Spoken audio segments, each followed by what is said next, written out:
A week has passed since the Ukrainian Defense Forces struck the Russian port of Olya, which was used to supply weapons to the Russian army. The strategic facility has not yet resumed operations. This was confirmed by the Russian telegram channel VCHK-ODPU, which is associated with the Russian Special Services. Russian authorities are trying to hush up the real scale of damage to the port of Olya in the Astrakhan region, which was attacked by Ukrainian drones on August 14, 2025.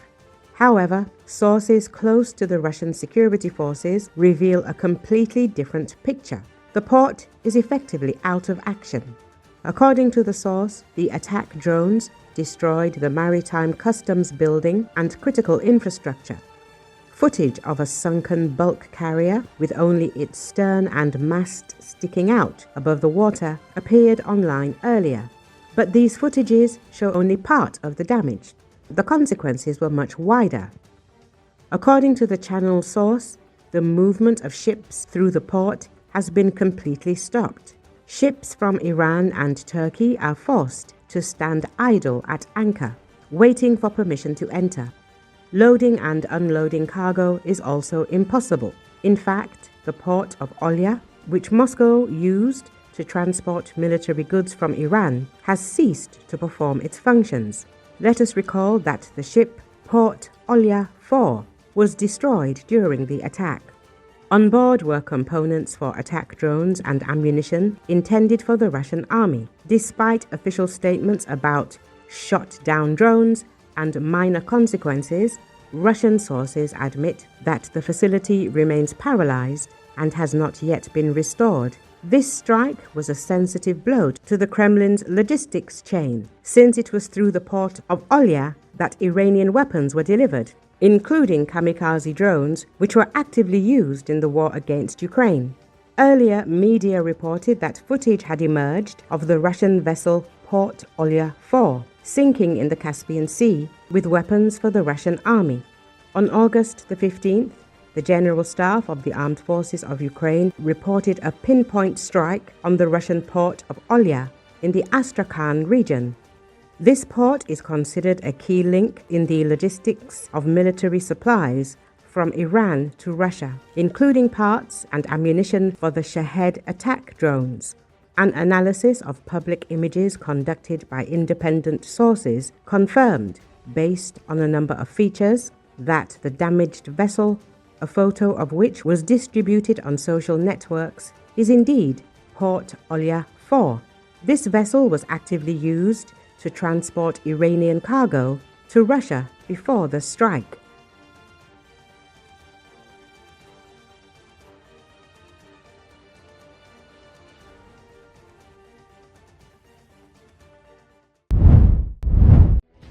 On the Pokrovsk front, Ukraine's defense forces have cleared 6 settlements and destroyed hundreds of Russian soldiers.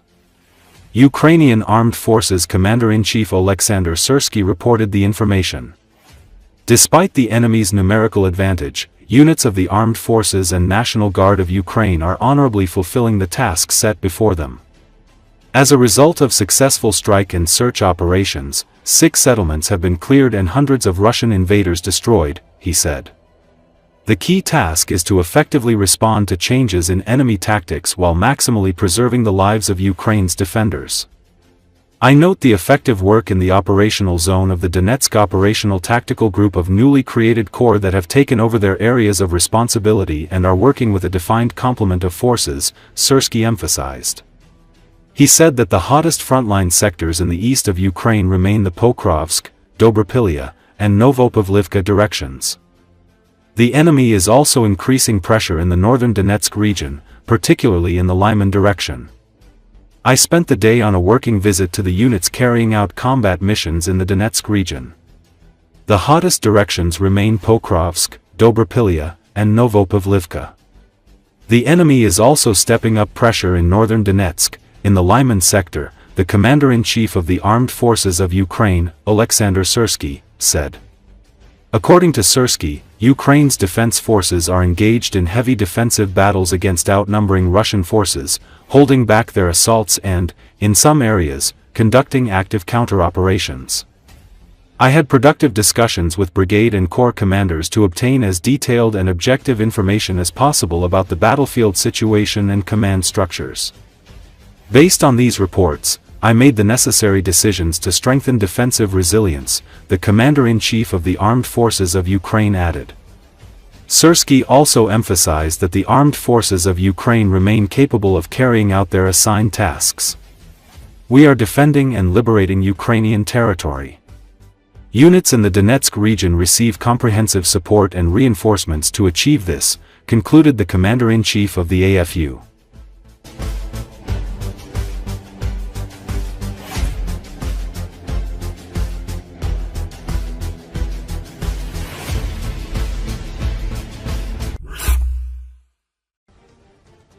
From a military point of view, attacks such as those carried out by Russian occupiers in Ukraine on the night of August the 21st make no sense at all. The head of the Center for Countering Disinformation under the National Security and Defense Council of Ukraine, Andriy Kovalenko, announced this on his Telegram channel. Again, the most stupid attack by Russians with missiles and Shaheds on many cities, Lviv, Rivne, Lutsk, Mukachevo, and others. From a military point of view, the attacks make no sense at all. Russia will not win the war. It will not break the rear. It will not affect the battlefield. It is simply a desire to kill and terrorize civilians. However, again, this will not affect the war in any way, he emphasized. At the same time, Kovalenko added, various Patrushevs and Gerasimovs constantly bring Putin papers that Ukraine will soon fall, and he gives the go-ahead and prolongs the war, avoiding resolving the issue of ending it. Of course, Putin needs to be put under pressure, because his behavior is adjusted exclusively through pressure. Trump has already narrowed his room for maneuver. More work is needed. Otherwise, such stupid blows will continue. The head of the National Security and Defense Council's Center for Political Affairs wrote. He also noted that an American company's plant specializing in electronics was attacked in Mukachevo. In addition, the Russians attacked a Polish enterprise in Vinnytsia, as well as the capacities of the Azerbaijani Sokar, that is, civilian facilities. Putin, like an ordinary rat, is sending a signal to Trump. I don't even know if there is a more disgusting nation on the planet than the Russians. Ordinary rats are rotten, Kovalenko emphasized. Ukrainian President Volodymyr Zelenski said that they hit civilian infrastructure enterprises, residential buildings, our people. They used several cruise missiles against an American enterprise in Zakarpattia. It was an ordinary civilian enterprise. American investments. They produced such ordinary household items as coffee machines, and this is also a target for the Russians. Very indicative, he noted. The head of state added that the fire at the enterprise is currently being extinguished. It is known that 15 people were injured in this attack. All of them were given the necessary assistance. He recalled that in just one night, 574 attack drones and 40 missiles were used against Ukraine, a significant number of which were shot down. And the Russians have launched this attack as if nothing has changed at all, as if there are no efforts by the world to stop this war. A reaction to this is needed. There has not yet been a single signal from Moscow that they are really going to engage in meaningful negotiations and end this war. Pressure is needed, strong sanctions, strong tariffs. Thank you to everyone who is helping, the president emphasized.